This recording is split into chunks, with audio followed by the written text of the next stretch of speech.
Tu és bom, Tu és bom. Cantarei porque Tu és bom, dançarei porque Tu és bom, gritarei porque Tu és bom pra mim dançarei porque Tu és bom, cantarei porque Tu és bom, gritarei porque Tu és bom pra mim, yeah.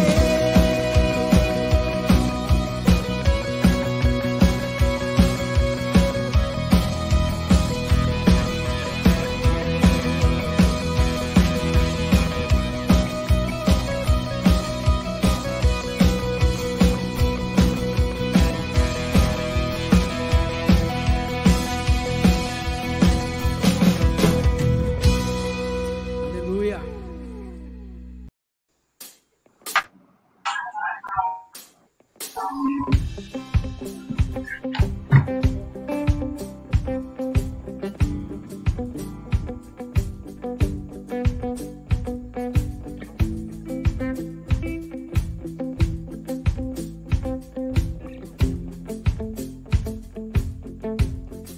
Eu olho para a cruz e para a cruz eu vou no seu sofrer participar, da sua obra vou cantar. O meu Salvador na cruz mostrou o amor do Pai, o justo Deus. Pela cruz me chamou, gentilmente me atraiu e eu, sem palavras, me aproximo, quebrantado por seu amor.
Pronto. E aí, galera radical, tudo bem com vocês? Para quem não me conhece, eu me chamo Richelli, tenho 20 anos de idade, já estou na IBC desde os meus 11 anos de idade, então já tenho um tempinho na IBC. Estou no Radical faz um pouco menos de tempo, mas tem sido muito bom estar participando desse momento com vocês. E eu queria saber se meu áudio está tranquilo, meu vídeo está tranquilo também. Então, se alguém puder dar algum sim, amigo. feedback, seria massa. Show.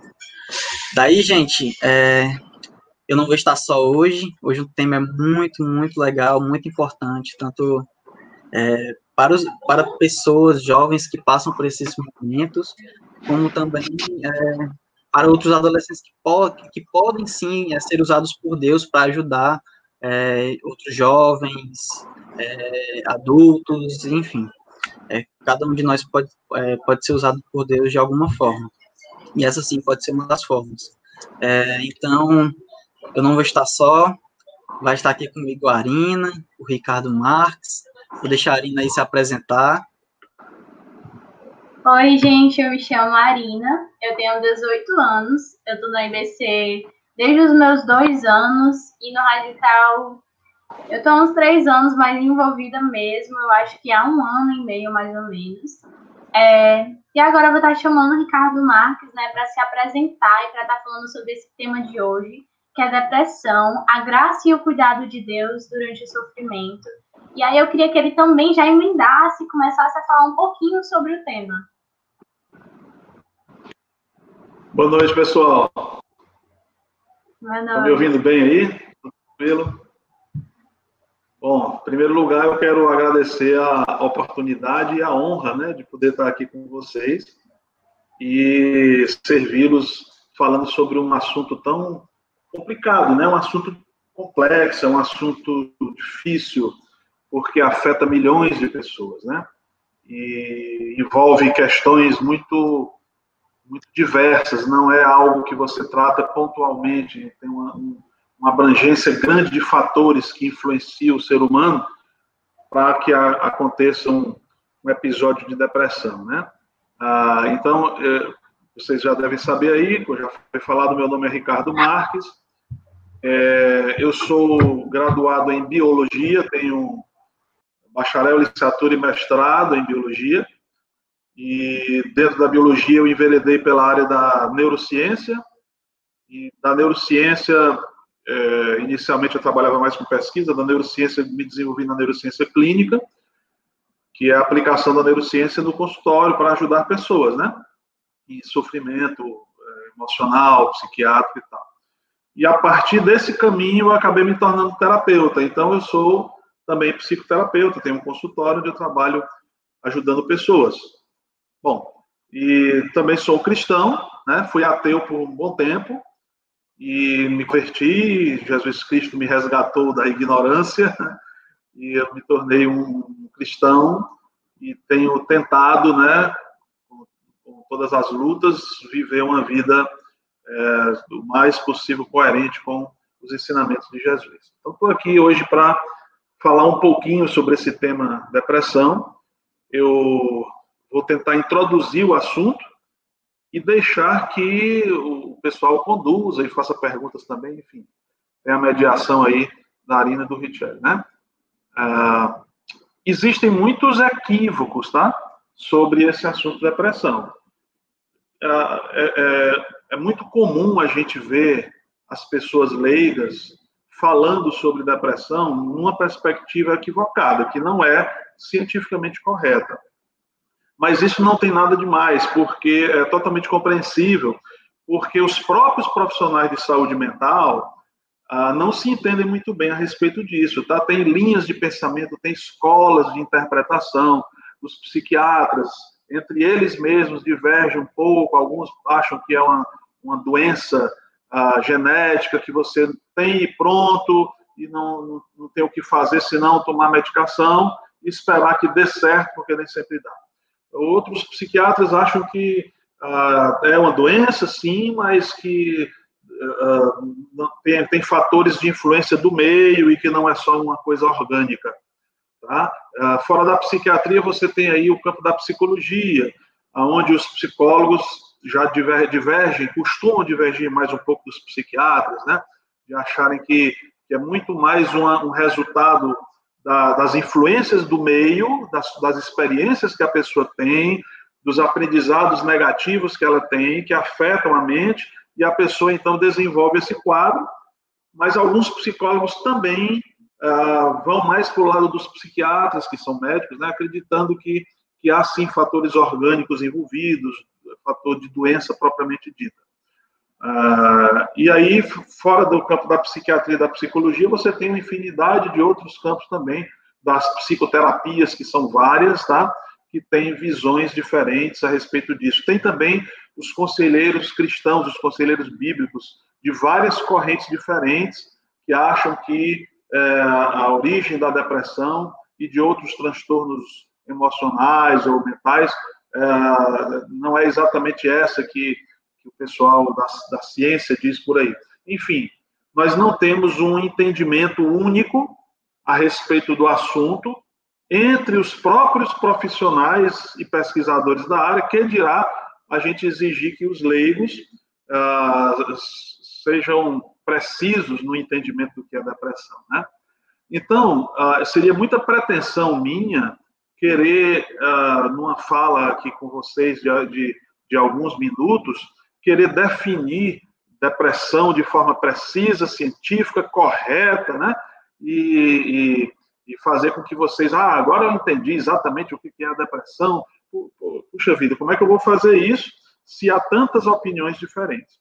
Porém, eu vou falar com vocês sobre uma linha, que é a linha que eu adoto, que vem de algumas interpretações da própria ciência, da própria clínica e da própria experiência em lidar ao longo de tantos anos com pessoas com depressão.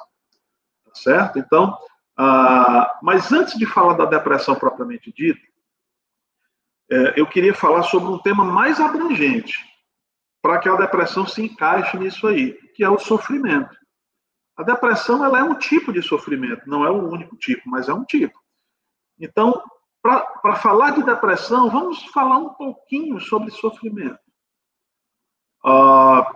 Nós estamos falando aqui para pessoas eu acredito, de credos diferentes, né? Porque é possível que tenha pessoas não cristãs até aqui assistindo a live. Mas eu sei que o público-alvo principal, que é do trabalho que está sendo desenvolvido aqui, são adolescentes cristãos, né? Inclusive do Radical, do Ministério de Adolescentes da Igreja Batista Central. Então, vamos considerar uma visão cristã do sofrimento, né? Há um questionamento antigo, muito antigo, desde que o homem se entende por gente, né? Que começou a pensar por conta própria, a refletir, o homem se pergunta: se existe um Deus bom, justo e perfeito, como é que pode existir o sofrimento? Eu gostaria de estar ao vivo com vocês aqui no auditório, né, ou numa sala, para a gente poder falar, olhando uns para os outros, e vocês poderem interagir em tempo real, né, falando e dando opiniões, porque eu gosto muito de conversar sobre esses temas, ouvindo as opiniões das pessoas, a gente dialogando, né? Mas estamos quebrando o galho aqui com a internet. Então, vamos lá. Esse questionamento, ele é um dos questionamentos principais dos materialistas, dos ateus, né? Foi meu questionamento. Eu argumentava assim, eu dizia, eu não posso acreditar num Deus que o pessoal diz que é bom, que é justo, que é perfeito, e esse Deus deixa as pessoas que ele ama sofrendo aí à toa, como se estivessem abandonadas, né? Então, os ateus sustentam muito a sua não crença em cima de argumentos desse tipo. Mas, quando eu era ateu, eu acabei sendo levado, né, pela misericórdia de Deus, claro, e pela ajuda de outras pessoas que entendiam mais do que eu, a perceber alguns aspectos desse argumento que mostraram que ele é um equívoco, né?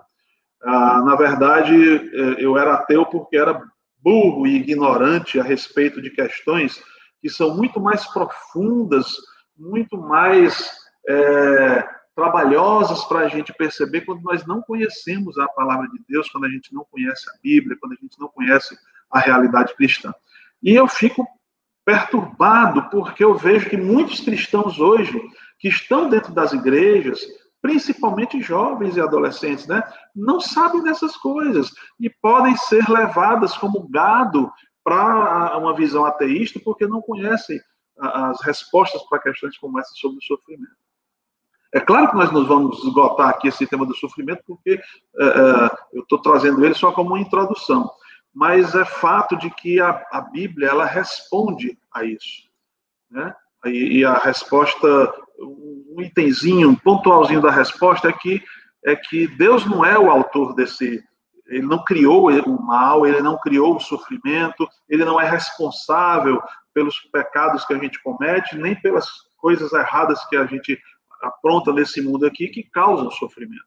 Mas uma vez que nós caímos lá atrás, demos as costas para o Criador por decisão própria e fomos expulsos do Éden, que era um lugar perfeito, criado para a gente ali, para ser perfeito, sem sofrimento, sem nada, e fomos jogados nesse planeta aqui, que é um planeta onde a Bíblia diz, e Jesus falou disso, né?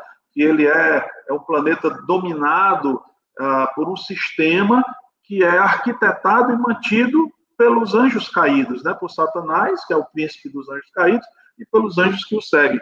Então, Jesus disse, olha, esse mundo aqui não é de vocês, não, gente. Esse mundo não é meu, eu não sou daqui, vocês também não são.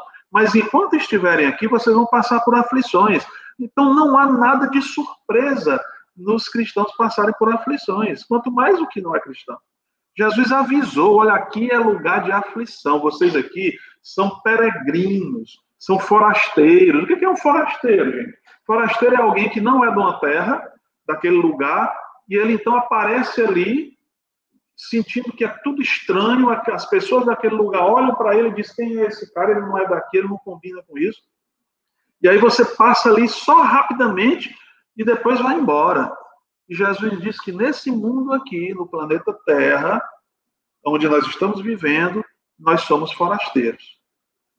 E que a nossa perspectiva como cristãos não é para este mundo e para esta vida, e sim para a eternidade. Enquanto estivermos aqui, duas coisas acontecem.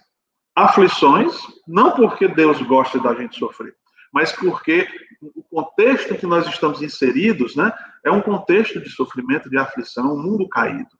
Então, nós vamos nos submeter a isso, a doenças, a problemas diversos, né, problemas financeiros, a problemas de relacionamento, problemas de todo tipo, saúde e tudo mais. Então, esse é esse mundo caído, que Deus intervém em momentos pontuais, de acordo com os planos dele, que são muito incompreensíveis para nós em diversos aspectos. Então, esse é um ponto, tem aflições. E o outro ponto, enquanto nós estamos nesse mundo aqui, é que Jesus nos deu a incumbência de sermos sal e luz enquanto estamos aqui. Então, apesar das aflições, nós temos uma missão. Enquanto vocês, como forasteiros, estão passando aqui, sofrendo as dores, apanhando aqui como os apóstolos e os profetas sofreram e apanhar, né? Vocês têm uma mensagem e uma missão a cumprir, que é ser luz e sal nesse mundo, dar testemunho do evangelho, da verdade, independente do sofrimento que vocês vão passar. E aí ele avisou, né? Jesus falou, e os apóstolos confirmaram isso nas muitas epístolas deles, é que enquanto a gente está passando por essa vida aqui, que é curta, passageira, esperando a eternidade, que é onde nós vamos estar bem para sempre, nesse período aqui, nós precisamos aprender a viver com as coisas desta vida. E Jesus disse, não é para juntar tesouro aqui, fincar raízes aqui, construir seus castelos aqui, empreender seu coração para querer ganhar, né, bens materiais, construir patrimônio, tudo para fincar raízes aqui. Jesus disse, não, aqui não é lugar disso. Teologia que ensina o contrário disso, que é o que a Bíblia ensina, é má teologia. É a teologia ruim. Né? Então, onde está Deus no meio do sofrimento? No lugar onde ele sempre esteve. Dizendo para a gente, olha pessoal, vocês estão aí por consequência de uma série de coisas que tem a ver com vocês mesmos e com a humanidade, com a queda da criação, mas eu estou aqui desenvolvendo um propósito e um sentido para a vida de vocês, para resgatá-los permanentemente no tempo certo. E isso eu estou retardando para poder mais pessoas serem salvas, serem resgatadas, né? Então, nesse meio tempo, é claro que como humanos que somos, limitados, né? E Deus sabe disso, por isso Ele não nos julga quando nós fraquejamos, né? Nesse meio tempo a gente desanima. Tem momentos que a gente desanima. Estou desanimado, muita pressão e tal. Só que esse desânimo, Deus vem e nos levanta de novo, a gente vai, continua, né? Enfrentando as lutas, louvando a Deus, porque aí é onde vem a fé. A fé, ela é aprendida, ela é construída no exercício da vida cristã. Fé é confiar em Deus. Ou eu confio ou eu não confio. Eu descobri, depois de um tempo como cristão, já convertido, que eu não tinha fé. Eu tive fé para aceitar Jesus. E pronto. Depois eu falava de fé, pregava sobre fé, mas vivia com sofrimentos aqui dentro, angústias, muitos incômodos, e me desesperava com algumas coisas, ficava apavorado com certas coisas, e um dia eu parei e disse, por que tudo isso? Eu descobri, é porque eu não confio em Deus o suficiente. Como eu não confio, porque não sei ainda. E Deus, Ele respeita esse tempo da gente, né? Porque Ele quer construir a fé em nós, como Jesus construiu a fé dos apóstolos. Os apóstolos não tinham fé quando Jesus os chamou. Eles foram aprendendo a ter fé na caminhada. E nós somos assim. Aí eu descobri, puxa vida, eu tenho que aprender a ter fé. Aprender a confiar em Deus o suficiente, como eu não sabia. Hoje eu ainda não estou no ponto, mas eu melhorei muito, viu, de uns tempos para cá. De anos e anos. Ricardo de ontem não é o mesmo de hoje e não será o mesmo amanhã. Tá? A gente aprende sempre. Então, vida cristã é isso. É a vida de luta, de sofrimento, de aflições, repleta de felicidade. Porque quando você desenvolve a fé, você aprende que pode ser feliz, pode ficar em paz, aquela paz que Jesus ofereceu, que ele disse que não era a mesma paz que o mundo oferece, é a paz em meio à tribulação. Você se alegra estando sofrendo. Não gosta do sofrimento, porque você não é doido, né? Quem gosta de sofrimento é doido. Você não é doido, então você não gosta do sofrimento. Mas você não precisa se desesperar, não precisa se destruir, se autodestruir, porque está vivendo aflições, né? Então, isso é a verdadeira fé, que é para ser aprendida e construída ao longo da vida cristã. Confiar em Deus e ter paz em Cristo, sabendo que Ele sabe o que está fazendo, mesmo quando eu estou passando por aflições. Aí eu descanso, porque eu sei que Deus está no controle, mesmo que eu não entenda todas as vezes. Então, essa introdução aqui, que até foi mais longa do que eu esperava, eu espero não ter cansado vocês, é para a gente deixar agora a coisa correr naturalmente, né? Vou deixar que o pessoal que está aí na organização conduza mais aí através de perguntas e tudo mais, tá bom? Cara, muito legal isso que tu passou agora para a gente, introduzindo. Eu acredito que seja a dúvida de muitas pessoas e muitas vezes, como você falou, até de muitos cristãos, que essa questão do sofrimento, onde está Deus em meio ao sofrimento. Uma coisa que eu também gosto de pensar, que eu sempre lembro é o cego de nascença. Houve um período, no caso, não lembro, João 9, tinha um cego de nascença, e muitas pessoas ficavam indagando, né, para Jesus, por que ele era daquela forma, por que ele estava daquela forma, ficavam perguntando se ele tinha pecado, então a família dele tinha pecado, se tinha sido algum pecado de gerações e gerações, e não, Jesus ele fala assim, nem ele pecou, nem seus pais pecaram, mas isto se deu para que as obras de Deus nele sejam manifestas. Então, eu acredito sim que o sofrimento é uma forma da gente sim glorificar a Deus por meio disso. É uma forma de que Deus se manifesta para que a gente possa tirar algum proveito, tirar algum crescimento daquilo para que a gente possa crescer como cristão e assim também influenciar outras pessoas, que é muito importante. E daí, até puxando essa questão do pecado, a gente tivemos algumas perguntas em relação a isso. E aí, a depressão é um pecado? Você sabe, poderia falar um pouco sobre isso com a gente? Ok. Aí a gente entra no conceito de depressão, né? Que, como eu falei, nós não temos um conceito único, fechado, há uma divergência entre as pessoas que trabalham com isso. Mas, assim, a depressão em si, ela não é para ser considerada um pecado, né?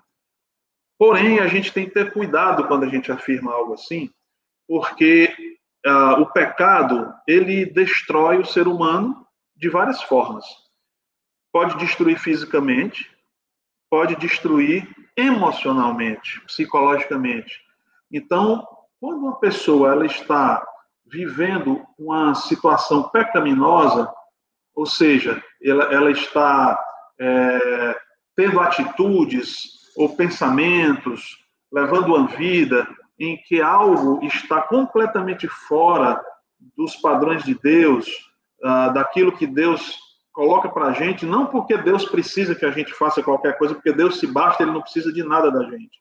Mas quando Ele coloca algumas coisas para a gente, até regras, que a gente chama de regras, né? Ele faz por nós, porque Ele nos ama, Ele é o Criador, Ele sabe como nós funcionamos melhor. Então Ele diz, eu amo você, não quero que você se destrua, então vá por aqui. E quando a gente vai por lá, em vez de ir por onde Deus disse, é pecado. E quando nós estamos no pecado, nós estamos nos distanciando do Criador. Ele não se distancia da gente. Ele está sempre no lugar dele. Nós é que achamos que nos distanciamos. E aí, quando a gente se distancia do Criador, por causa do pecado, a nossa vida como um todo, nós somos corpo, alma e espírito, né? O corpo é o corpo físico, a alma é a mente, a consciência, e o espírito é o sopro de vida que Deus nos deu e que sobrevive na eternidade. E a mente também sobrevive. Nós somos tudo isso. Deus nos fez essas três áreas juntas, costuradas, não dá para separar. Então, quando a gente está em pecado, essas três áreas sofrem, porque nós estamos espiritualmente deficientes, a mente também fica comprometida, as emoções também decaem, e o corpo adoece junto, porque a espírito e mente controlam o corpo, e o corpo também adoece. Existem doenças físicas que não têm nada a ver com o pecado, existem doenças físicas que também são decorrentes de uma vida de pecado. Então, se eu estou em pecado e a minha mente é comprometida por essa vida de pecado, eu posso desenvolver uma disfunção emocional que me leva para uma melancolia profunda, para um estado desregulado das minhas emoções, e eu posso, então, cair numa depressão, e essa depressão pode ser, sim, produto do meu pecado, tá? Então, eu, como cristão e terapeuta, entendo que, sim, existem depressões, no plural, que podem ter relação com o pecado. Mas é irresponsabilidade ou apenas desconhecimento afirmar para qualquer pessoa em depressão que ela está em pecado. Ela está deprimida porque está em pecado. Isso não é verdade, tá?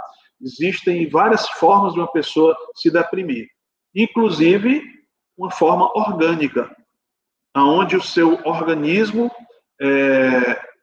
desregula o corpo físico, né? A biologia da gente desregula por conta de um mau funcionamento decorrente de inúmeros fatores. Vou dizer para vocês, só dentro da minha experiência, uma variedade de casos que eu já tratei, que se eu fosse só psicoterapeuta, não teria conseguido ajudar muito, mas pela minha formação biológica, ajudou bastante, então eu pude ajudar essas pessoas nessas situações. Eu já peguei paciente que estava em um estado depressivo severo, por deficiência de cálcio provocada por uma cirurgia de tireoide. A pessoa tirou a tireoide, o cálcio despencou, ela passou mais de um ano sem ir ao médico para verificar os teores do cálcio, os hormônios estavam bem, mas o cálcio não estava. E como o cálcio é uma substância importantíssima para o funcionamento do sistema nervoso, a pessoa começou a ter crises depressivas e ansiosas. E aí a gente viu que não era um problema apenas do ponto de vista psicológico, e quando regulou o cálcio dela, ela ficou bem, não precisou fazer terapia. Outro caso foi de uma senhora com crises terríveis, ela já tinha passado por alguns psicólogos, e um amigo meu que é pastor e psicólogo passou ela para mim, para ver se eu conseguia ajudar em alguma coisa, e a gente acabou descobrindo que ela tinha uma deficiência de vitamina B1, que era necessária para produzir um neurotransmissor, para atuar numa área do cérebro dela que não estava atuando bem. Então, ela estava toda desregulada, coitada. Quando a vitamina B1 dela foi regulada, ela ficou boa, não precisou de terapia. E eu poderia citar aqui dúzias de casos de outras questões orgânicas envolvidas, tá bom? Então, nem sempre a depressão é só coisa digamos assim, da parte emocional, psicológica diretamente, mas a psicologia acaba sendo o problema psicológico, se a gente puder chamar assim, acaba sendo um efeito indireto. Então, existe depressão orgânica por diversos fatores. Hoje se sabe, a biologia está estudando, hoje uma revolução que está virando a medicina pelo avesso, que é o microbioma, as bactérias que habitam no nosso intestino. Hoje se sabe que essas bactérias regulam quase tudo no nosso organismo, inclusive o estado de humor. Olha que legal. O sistema imunológico, né? E o funcionamento de vários aspectos do sistema nervoso. 95% da serotonina, que é um dos principais neurotransmissores que se pensava ser produzido na cabeça, hoje se sabe que é produzido no sistema nervoso entérico, que é a parte do sistema nervoso que fica aqui pelo intestino, e essas bactérias atuam diretamente nele. Então, se eu desregulo a minha flora bacteriana, que é o termo que se chamava antes, minha microbiota intestinal, isso pode ser desregulado por estresse, pode ser desregulado por algumas medicações, pode ser desregulado por uma alimentação, por infinidade de fatores. E se eu desregulo essa microbiota intestinal, eu posso desregular a produção de neurotransmissores do sistema nervoso entérico e vai afetar a minha cabeça e eu entro numa depressão, em crise de pânico, crise de ansiedade, desenvolvo um transtorno emocional. Então, estou falando aqui só da parte orgânica. Mas nós também temos as questões de ordem psíquica, que podem estar relacionadas a traumas. A pessoa sofreu um trauma, ela não sabe processar aquilo, não conseguiu, por mais inteligente que seja, ela não conseguiu no nível do inconsciente, porque o nível do consciente é fácil. Eu paro aqui, racionalizo, penso, boto tudo em ordem na minha cabeça, entendi. Mas o inconsciente não. O inconsciente ele está lá afetado. E as pessoas não sabem acessar o seu inconsciente, não sabem nem que ele existe. E se o inconsciente está lotado de coisas negativas, que podem ser resultantes de traumas ou não, pode ser resultante de reprodução de padrão que a pessoa recebeu ao longo da vida dela, e se infiltraram no inconsciente, ela não sabe que tem aquilo, e ela reproduz no automático, né?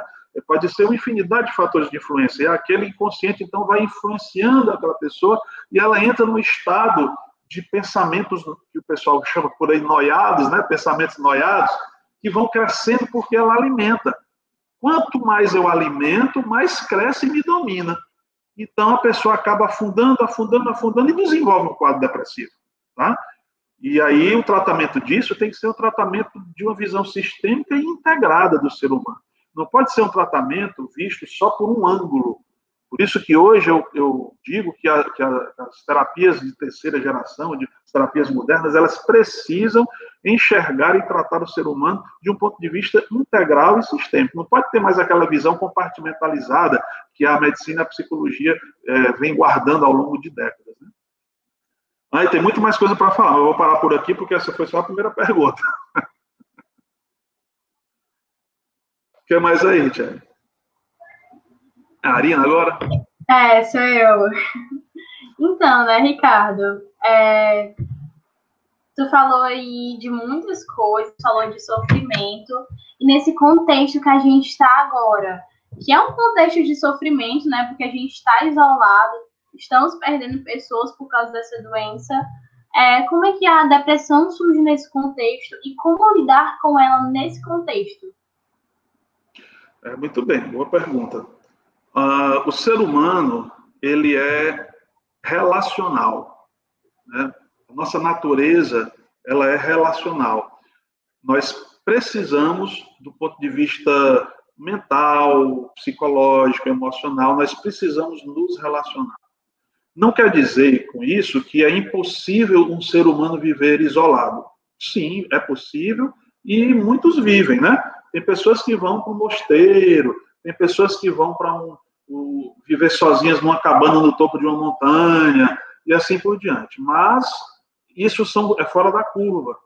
O ser humano, naturalmente, é relacional.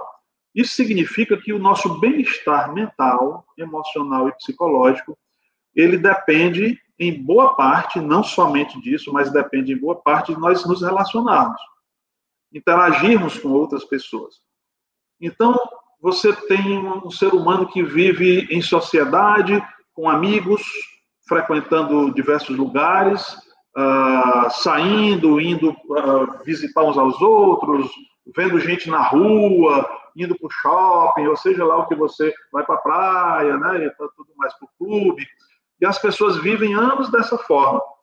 E elas se condicionam a se sentirem bem com isso. De repente, você tem uma pandemia como essa, que obriga as pessoas a ficar isoladas dentro de casa. Algumas ainda têm a bênção de ter uma família um pouco maior e poder conviver ali com aquelas pessoas. Outras são solitárias, ficar isoladas dentro de casa sozinhas mesmo, ou uma, duas pessoas, no máximo 3, e às vezes cada uma num canto para com medo de infectar a outra, porque essa daqui sai para ir na farmácia, no supermercado, o outro é paciente de risco, então eu volto para casa e fico no meu quarto escondido, isolado, para não ter risco de infectar outra pessoa da família. Então, os contatos restritos a uma tela, que não é a mesma coisa. Não adianta, quem quiser pode defender arduamente a tecnologia. Eu sou um grande defensor da tecnologia. E usuário, né? Mas eu não vou cair na bobeira de dizer que você fazer reuniões, aulas, eventos online é a mesma coisa de estar pessoas presentes. Não é. Nem de longe, quanto mais de perto. Então, não substitui, só quebra o galho, né? Então, as pessoas começam, aos poucos, a sofrer as consequências desse isolamento. E essas consequências, elas são de ordem emocional. Algumas são mais resistentes e enfrentam melhor. Outras são mais frágeis e enfrentam pior. Sofrem mais rapidamente e tal. Isso não quer dizer que uma é melhor do que a outra. São apenas pessoas com características diferentes. Mas todas as pessoas, quase sem exceção, elas sofrem com o isolamento. Tá? Afeta sim. E é óbvio que se as pessoas estão emocionalmente prejudicadas, algumas disfunções começam a acontecer do ponto de vista da cognição, que são dos pensamentos, do ponto de vista das emoções, dos sentimentos, e do ponto de vista comportamental, que é dos comportamentos. Essas 3 áreas podem ser afetadas. Então, quem trabalha com terapia sabe que nesse período da pandemia aumentou assustadoramente os casos de depressão e ansiedade, né? Inclusive e principalmente em crianças, que as manifestações são um pouco diferentes de como ocorre nos adultos, né?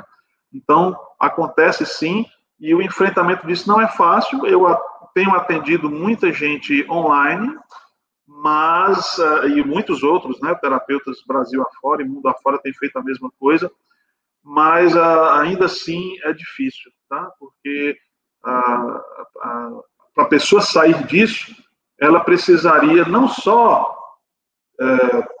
das intervenções que são ensinadas numa boa terapia, mas ela precisaria que os fatores que causam isso fossem sendo resolvidos. E o isolamento é o principal fator. Então, o isolamento não está sendo resolvido na velocidade com que as pessoas estão precisando, né? Espero ter respondido. Sim, com certeza. E foi até uma coisa que tu falou que é bem legal e importante da gente saber diferenciar, né? Qual seria a diferença em si? Porque a gente sabe que nesse período de isolamento, muitos adolescentes, jovens, pais de família, enfim, tiveram com problemas em relação à ansiedade, e seria muito interessante a gente saber diferenciar isso. Eu queria te perguntar sobre isso. Como é que a gente pode diferenciar a ansiedade em si com a depressão? Tá. São coisas diferentes, Richelle, porém muito relacionadas, tá?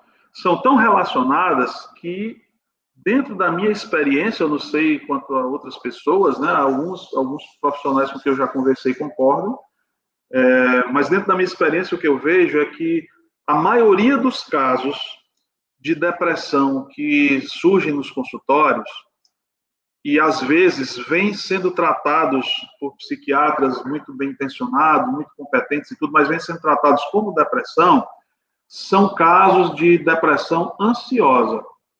O que quer dizer isso? É que a pessoa está no estado depressivo, que é um estado assim de uma tristeza, que não é só uma tristeza, é uma tristeza muito profunda, que desanima além da conta e que faz com que a pessoa perca o prazer, o gosto por qualquer coisa, né? Então ela não se anima com nada, ela não se interessa por nada. Lembrando que tem outras formas da depressão ser manifestada por diferentes pessoas. Essa é uma forma mais comum, mas tem outras maneiras da pessoa estar depressiva sem ter essas características. Mas, enfim, a maioria está ali muito desanimada. Tem gente que chega ao ponto, por exemplo, de parar de comer, de não tomar banho, não pentear o cabelo, não sair mais de casa, assim por diante. Então, essas pessoas estão num estado depressivo, mas essa depressão, eu tenho visto muito isso, ela é um sintoma de um estado ansioso.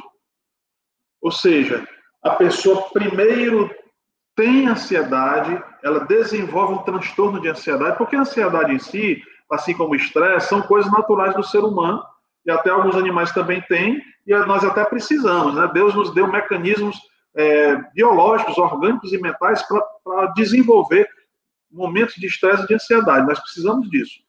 Mas dentro de um nível, só até aqui, para ser usado em momentos de necessidade. Mas a gente criou uma forma de viver doentia que faz com que a nossa estrutura que se predispõe para a ansiedade e para o estresse, ela salte daqui lá para cima. Então eu vou para um nível que me adoece. Aí vira um transtorno. Quando vira um transtorno de ansiedade, eu começo a desorganizar e desregular uma série de coisas em mim. Tanto do ponto de vista mental, psicológico, emocional, como do ponto de vista orgânico também. E espiritual nem se fala. Vai para o beleléu também, realmente. Então, quando isso desanda, aí a pessoa desenvolve também a depressão. Não obrigatoriamente, tá? Tem muitos ansiosos que não ficam deprimidos, mas muitos ficam. E aí a pessoa chega e diz, eu estou me sentindo muito triste, muito isso aqui, muito desanimado e tal, e estou assim sendo tratado de depressão, mas não estou conseguindo ter uma melhora considerável. Aí você vai e cava mais com aquela pessoa, caminha mais com ela e acaba descobrindo que ela tem um transtorno de ansiedade. Às vezes outros transtornos também, tá? Que não é só de ansiedade. Aí você diz, puxa vida, mas você tem um transtorno ansioso por trás da sua depressão. Se ficar trabalhando só a depressão, é como se você fosse dar uma mão de cal numa parede que está estragada. E a mão de cal vai ficar a parede branquinha, mas daqui a pouco o que está estragado na estrutura da parede vai aparecer de novo, e de novo, e de novo. Eu posso pintar quantas vezes eu quiser. Então tem que ir mais fundo e tratar a ansiedade propriamente dita, enquanto você vai trabalhando a depressão também paralelamente. E daqui a pouco, quando a ansiedade melhora, a depressão desaparece. Tá certo? Então é preciso ter essa sacada, que nem sempre é fácil, tá? Então a pergunta que você fez é difícil. Como é que eu diferencio ansiedade e depressão? Até para profissionais de saúde é difícil, tá? Profissionais de saúde mental que lidam com isso é difícil, porque são coisas que se entrelaçam. Os transtornos emocionais, eles antes eram vistos pelos profissionais muito categorizados dentro das caixinhas. Hoje, psiquiatras, psicólogos, psicoterapeutas e tal, neurocientistas estão aprendendo a abrir essas caixinhas e entender que a coisa não é tão bonitinha como eles imaginavam. Os transtornos, eles passeiam uns entre os outros, né? Eles têm tentáculos que se entrelaçam e que, às vezes, um transtorno está junto com o outro, você não consegue diferenciar muito bem, a pessoa está situada ali no meio e você não consegue caracterizar exatamente esse transtorno A, B ou C. Então, as coisas, às vezes, dá certo, cai dentro da caixinha, outras vezes não cai. E quando não cai, faz o quê? Fica enrolando aquela pessoa? Não pode, né? Tem que ajudar. Então, mas uma característica importante da depressão, que eu já falei, é essa tristeza persistente, né, que dura muito mais do que aquelas tristezas que vêm e vão, e um desânimo, um desinteresse geral pelas coisas. Isso caracteriza mais o estado depressivo. O estado ansioso é aquele estado mais da angústia, do aperreio, de ficar antecipando problemas. Tem várias formas da ansiedade se manifestar. Essa é a mais comum. né? Preocupado demais, a mente muito acelerada, dificuldade de parar, de pausar, de colocar as ideias no lugar, pensando muita besteira, com turbilhões de pensamentos na cabeça, né? E como eu falei, antecipando coisas que não sabe nem se vai acontecer, já está sofrendo agora. Esse é um estado mais de ansiedade. E como eu disse, as coisas estão entrelaçadas, tá? Ricardo, tu falou aí, né? E veio uma pergunta no chat muito interessante. Como identificar a linha entre buscar ajuda com líder, prestador de contas ou grupo de apoio e começar a buscar ajuda profissional? Tu falou, né, que a pessoa tá se percebendo ansiosa, tá percebendo com um quadro depressivo. E aí, eu corro primeiro pro meu líder, pro meu prestador de contas, ou eu vou logo para um profissional, eu uso os dois, como é que eu faço? Eita pergunta difícil, viu? É assim, essa linha, ela é muito tênue, né? É muito difícil de você enxergar, porque existem situações que a gente não está legal, né, na nossa vida, todos nós temos, e as nossas mazelas, como a pergunta coloca aí, e que não precisa de terapia, não precisa de ajuda profissional. São mazelas que às vezes você resolve sozinho, entre você e Deus, tá? Não precisa nem de outra pessoa ajudando. Isso existe. Existem outras mazelas que a gente, cara, eu não estou conseguindo lidar com isso sozinho, então eu preciso de alguém comigo. E ainda assim não precisa de ajuda profissional. Um amigo, um conselheiro, um líder, tá? Um prestador de contas pode ajudar você o suficiente para que você consiga caminhar naquela trilha e até superá-la depois. E existem aquelas situações em que essas pessoas não têm conhecimento técnico, científico sobre o funcionamento da mente humana para ajudar quem está precisando. E não é porque elas não queiram, é porque elas não sabem. E é ruim quando a pessoa que não sabe insiste em ajudar sem saber. E aí fica atrapalhando a vida do outro, porque eu conheço casos, por exemplo, de pessoas que estavam com transtorno de ansiedade generalizada muito grave e transtorno de pânico, e foi buscar ajuda no líder da sua igreja, né, da igreja da pessoa lá. E o líder não conseguiu ajudar, chamou outras pessoas, aí ficou um grupo de ajuda para aquela pessoa ali.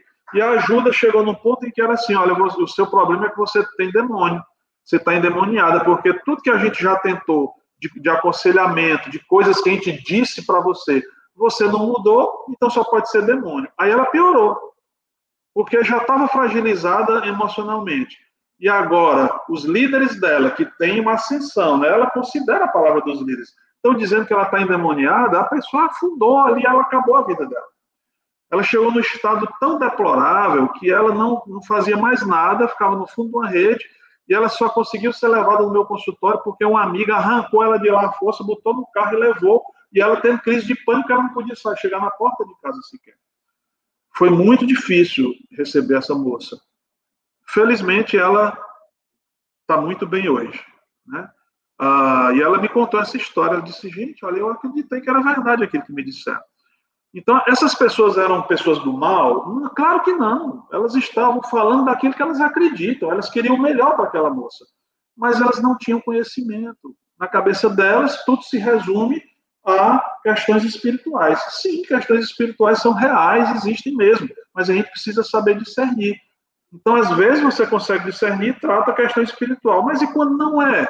A moça tinha um problema sério de origem genética, inclusive. Era até uma prevalência familiar que ela tinha.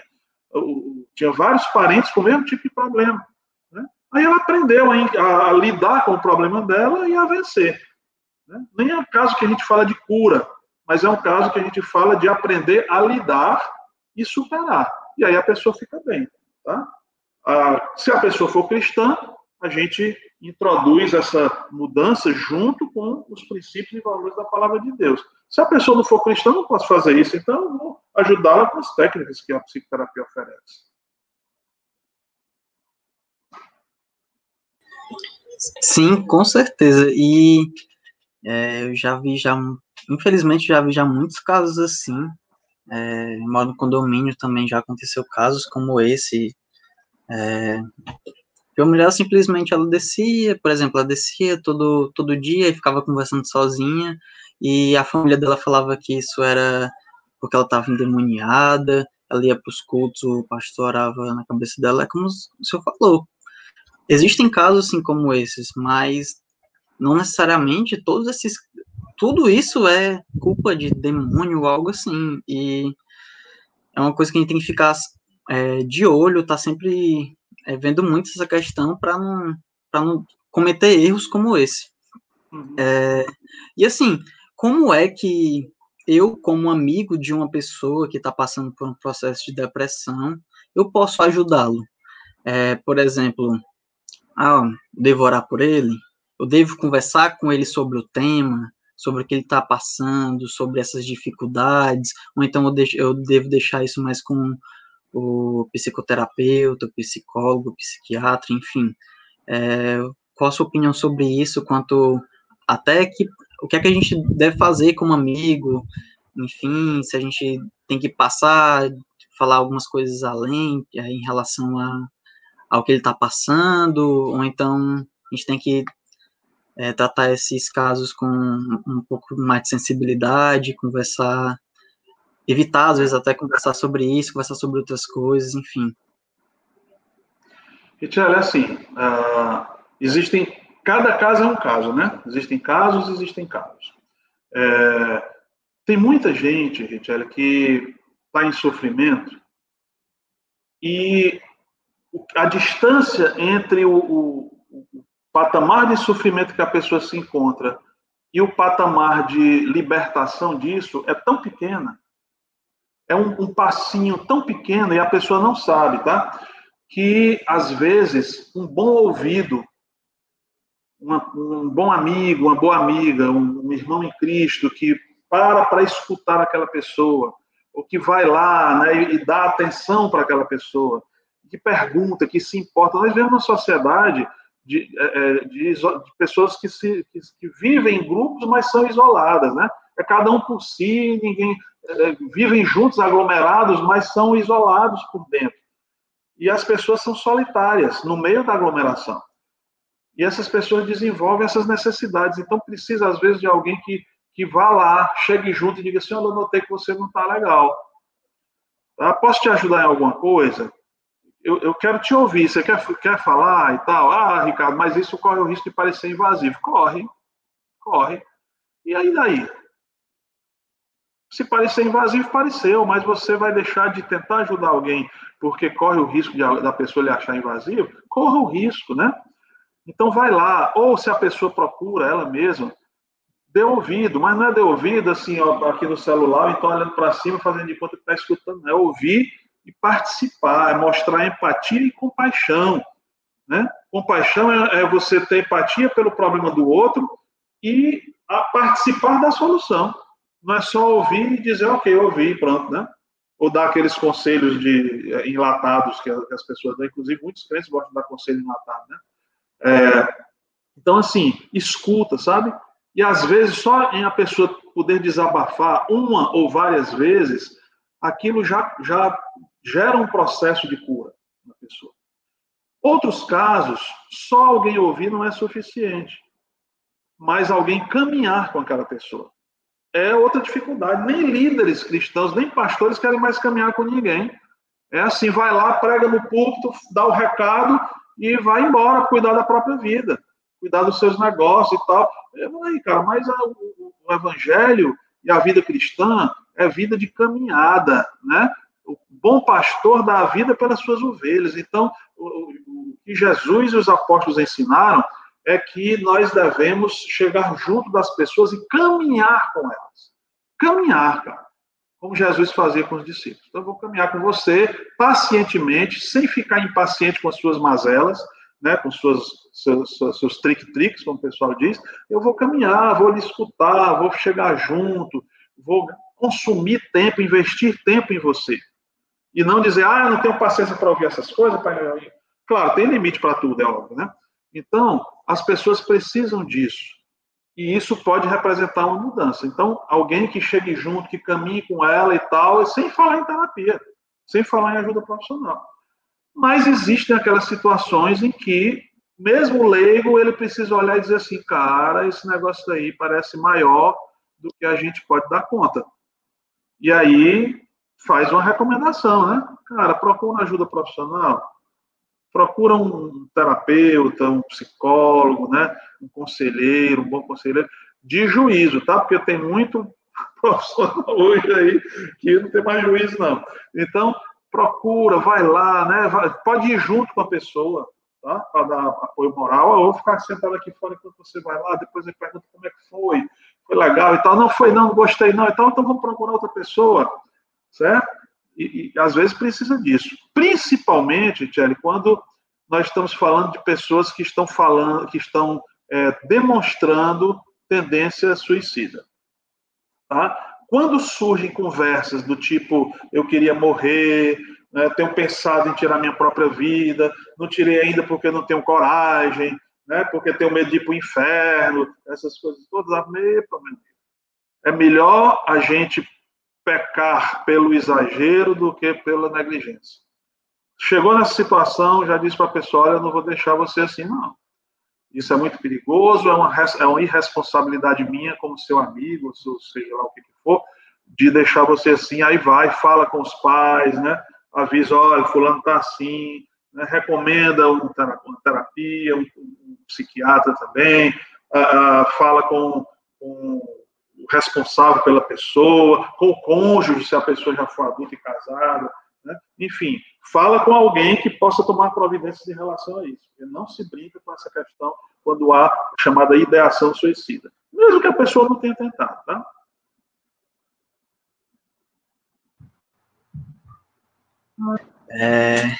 Mas assim, Ricardo, por conta do tempo, a gente já vai dar fim ao nosso bate-papo. Foi um bate-papo muito bom, foi uma conversa muito boa, eu acho que deu para a galera tirar suas dúvidas em relação a isso. Eu vou colocar só aqui na tela uma última pergunta, mas ela não precisa ser respondida, porque no próximo Papoca, na próxima semana, a gente vai ter um novo convidado e a gente vai estar falando sobre esse tema, que é essa questão do suicídio.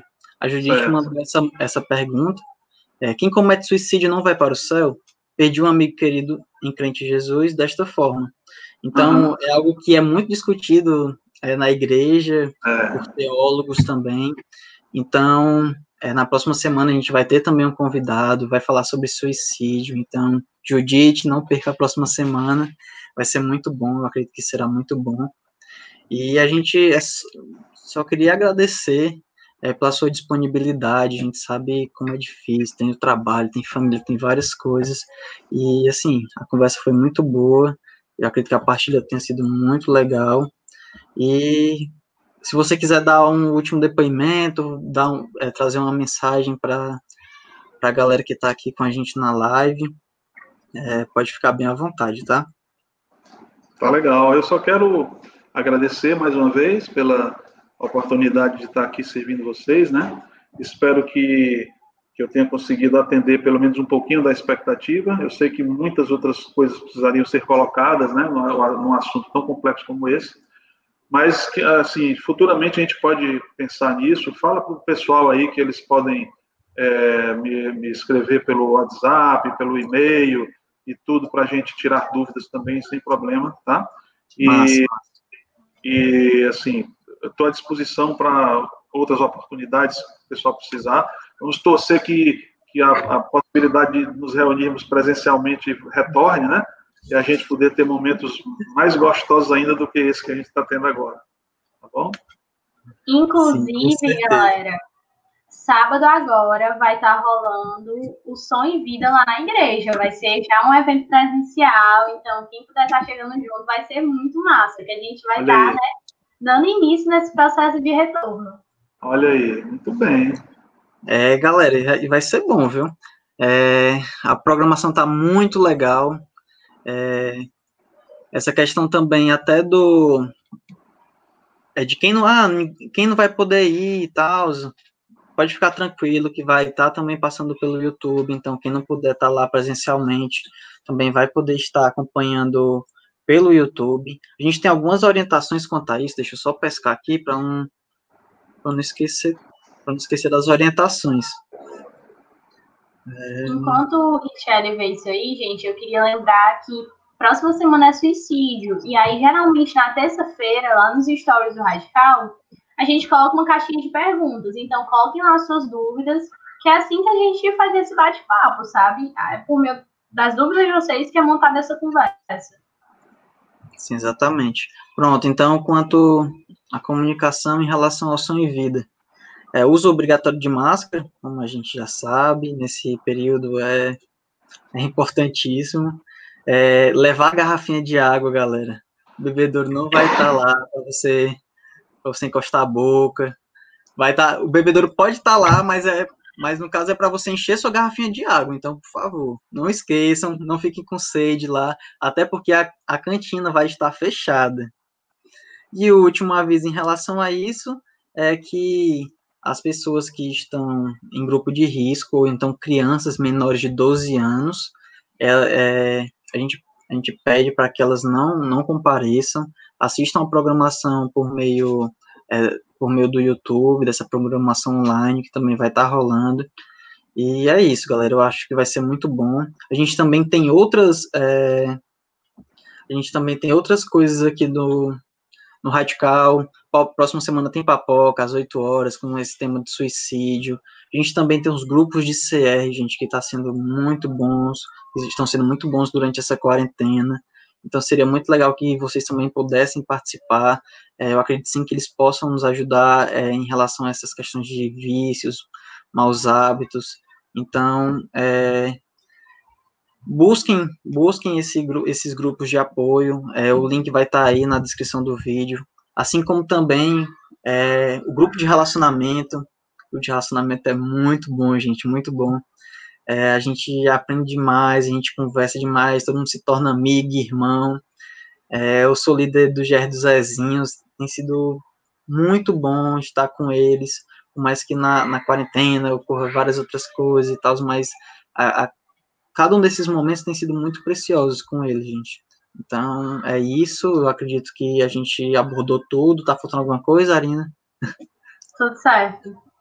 Então é isso, a gente só tem mesmo que agradecer a cada um de vocês que participou da live com a gente, agradecer ao Dr. Ricardo Marques, e é isso, galera, Deus abençoe vocês, que vocês tenham um resto de semana maravilhoso, estejam com a gente no Som em Vida, tanto quem puder de forma presencial e quem não puder pelo YouTube, vai ser um momento muito rico, gente. A gente agradece demais a cada um de vocês que ficou até aqui.